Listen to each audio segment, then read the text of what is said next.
Good morning and welcome to Hope, Faith, and Joy Daily Devotion with me, Pastor Amanda. We are continuing to look at the Gospel of Matthew together and we are speeding along. Today we are in chapter 17. There's some very interesting stories in chapter 17, and I don't know that I'm going to be able to explain them too wonderfully, but I'm going to give it my best shot today. Goes to show that even pastors sometimes struggle with certain passages. And so today, what we find in the beginning of chapter 17 is this beautiful Christian word that we have, Jesus' transfiguration. And so we see that a change happens in Jesus. And so what we find is that Jesus is going up to the mountaintop and he takes Peter, James, and John. He has his little covenant of disciples that go with him.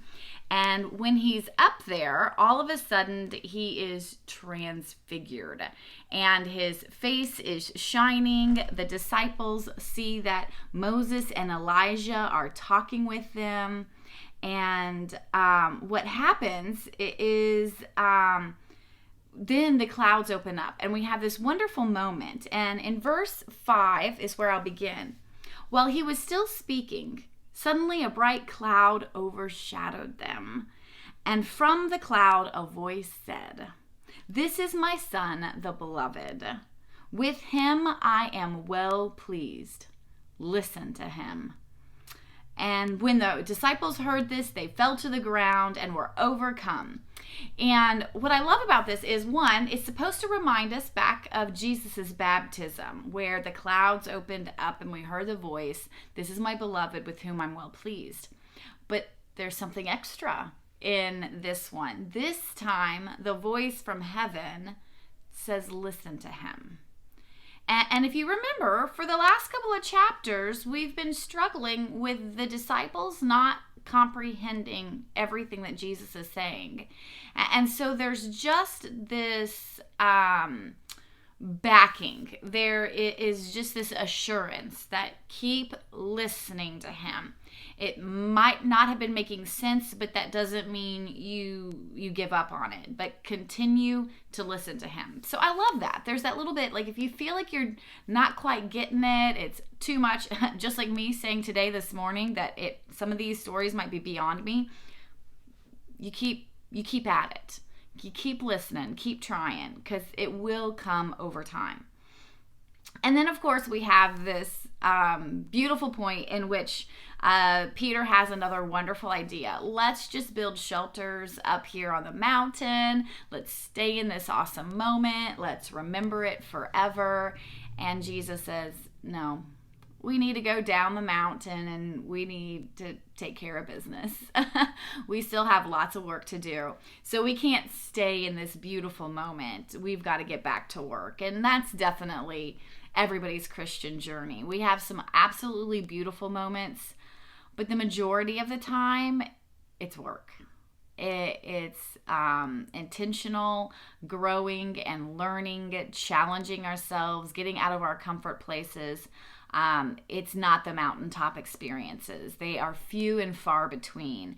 And we definitely need to relish when we are in them, but that's not where we're going to stay. And so, of course, then the disciples come back down the mountain and immediately encounter a man who is asking on behalf of his son, "Please cure my son. He's overcome by demons and everything." And what happens here is that the other disciples weren't able to heal his son. And Jesus kind of goes on this little rant about how their faith just still isn't there. And he says that if you just have the faith of a mustard seed, then you could move mountains. And it's one of those moments where I start to really question, what is this faith Jesus is talking about?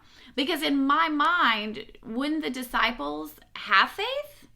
Or is he pointing out to us that there's already they're trying to take on the work for themselves versus having faith that what they're doing is on behalf of God? Is it that they've already gotten into this place where they're trying to do the work as if it's their own work? And that's, to me, very believable. And that's what I'm wonder. Is that what that scripture is talking about? How the disciples had kind of started already trying to do it for themselves versus continuing to do it for God and Jesus? And it's just something that I question, that you can too. You can ponder. Write me some comments about what you think are going on. And so then as Jesus continues on, he again speaks to his death and resurrection. So this is becoming more of a common thing. It's more about repetition so that they'll remember he said it later. Repetition helps us remember. So it's kind of his way of just kind of remember this. And then we have this wonderful little story in here about Jesus and the disciples paying temple tax. And what we have in here is that Jesus, says, does a king tax his children or other people? And Peter's response is, well, the king taxes other people, not his own children. And so Jesus says, you're correct, and in a sense he's saying, like, we shouldn't have to be charged to go into the temple. We are children of the King Most High, who is God. So we shouldn't be taxed. And so, but he at the same time says, we're not going to disrupt things. We're not going to make a scene right now, which is when we think about our Bible too, he's going to disrupt the temple at the end. He's not ready to disrupt the temple now because that's part of his final journey.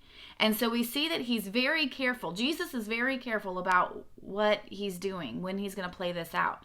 And so what he does is he has Peter go and catch a fish, and there's a coin in the fish's mouth. And so that way technically they didn't have to pay. God provided, and all of that works itself out.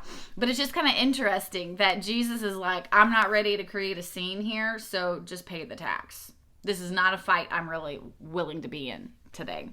And that's where we leave Jesus today, saying, I'm not interested in having a fight. And so maybe that's something for us today to take away. There are fights to be had, and there are fights to step away from, and maybe we can learn from that. And so anyways, I hope you got some sense of maybe some new knowledge or some encouragement or hope today from our Bible study. I appreciate you joining me, and I look forward to joining you and going through chapter 18 tomorrow. So have a beautiful day. God bless. Bye.